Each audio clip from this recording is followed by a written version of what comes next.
All right. Step number 3. Establish a line or two of credit if you haven't already. Yes, and this is just basically encouraging people. I hear a lot of my friends that started like credit cards later in life. They've never owned any kind of property. They haven't bought a car or made any car payments on anything. And so most people you end up graduating about now, and the only credit to your name really is like a student loan or something like that. You really want to look at things like building up with a credit card company over a certain amount of time and just managing that properly. Don't always max out your card. Try to keep your spending within 30 to 50% of your balance. Just little things like that. So we actually had a letter from a listener named Chris, and he writes that he's a college student looking to create some financial infrastructure in his life, but he can't get a credit card or purchase or rent a house because he makes very little income. So he wants to know, what can he do to establish roots in a financial life? Now, bro, that was your homework to go figure out what do you do when you can't get a credit card? Well, first thing, some people think that maybe if they use a debit card, if they deposit money in your bank and then use that, that will establish credit. And generally it won't. Nope. Even if you swipe it at a store and hit the credit button, that doesn't do it. What you might need to get is what's called a secured credit card. It sounds actually similar to a debit card in that you have to send money to the credit card company first, and then that's your spending limit. But then many of these cards, after you have maintained that and paid off your bills for like 12 months, it becomes a regular credit card. I will point people to a great article from NerdWallet recently. Hey, Day. That's right, from Virginia McGuire, Best College Student Credit Cards of 2016. Because she did a great job of actually highlighting specific cards that are good for students in specific situations, even those who have good grades. So I would definitely take a look at that. All right. But I will say, this happened to me. I didn't have credit cards when I was younger, and then when I first tried to apply for a mortgage, I couldn't get it because I had no credit record. So it definitely makes sense to just put a little bit on a credit card, pay it off every month. Step number 4, if your job offers a 401k, put money into it. Yes, not enough people take advantage of that. Which is crazy, right?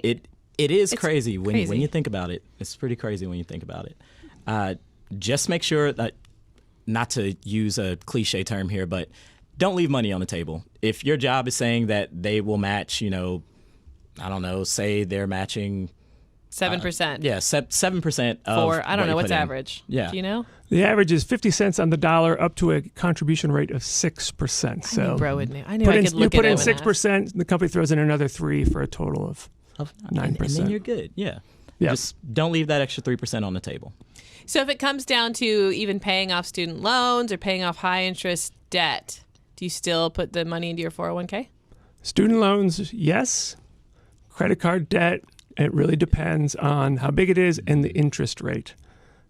If you are paying 20, 25, 30%, it's pretty hard to beat that by putting money into a 401k and investing it.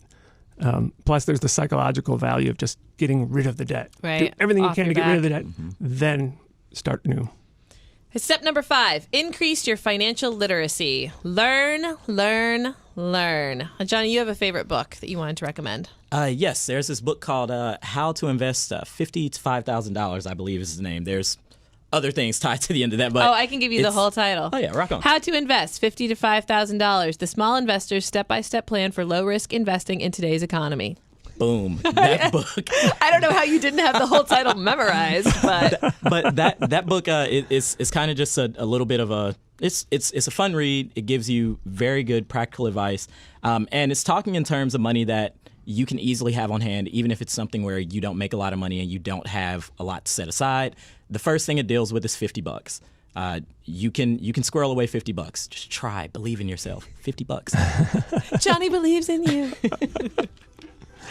Bro, do you have a book you want to recommend? I know I'm always looking to you for book recommendations, but do you have one you want to recommend? Stocks for the Long Run by Jeremy Siegel is a great history of investing, not just in stocks, but in all kinds of investments. You also learn a lot about the history of the Fed and the economy. So it is sort of textbooky, but very enjoyable. I originally listened to it as an audiobook, and I think it's a great idea. Cool.